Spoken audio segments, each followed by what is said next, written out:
Welcome to IQ channel. 2024 సంవత్సరం 10th class ఫలితాలు ఆశించిన విధంగా రాని విద్యార్థులకు గొప్ప శుభవార్త. చాలామంది విద్యార్థులు సంతోషంగా ఎంజాయ్ చేస్తున్నారు.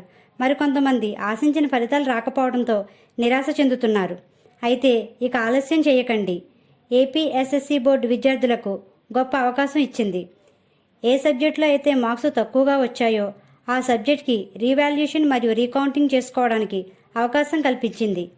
అప్లై చేసుకునేవారు 23/4/2024 తేదీ నుండి 30/4/2024 వరకు అప్లై చేసుకోవచ్చు. సంబంధిత స్కూల్ హెడ్ మాస్టర్ని సంప్రదించండి. అప్లై చేసుకునే వారికి ఫీజు సుమారు 500 రూపాయల వరకు ఉంటుంది. అప్లై చేసుకునేవారు ఆన్లైన్లో మాత్రమే అప్లై చేసుకోవాలి. మా వీడియో కానీ మీకు నచ్చినట్లయితే లైక్ చేయండి, షేర్ చేయండి, కామెంట్ చేయండి. ఇలాంటి మరెన్నో వీడియోస్ కోసం మా ఛానల్ ఇప్పుడే సబ్స్క్రైబ్ చేయండి.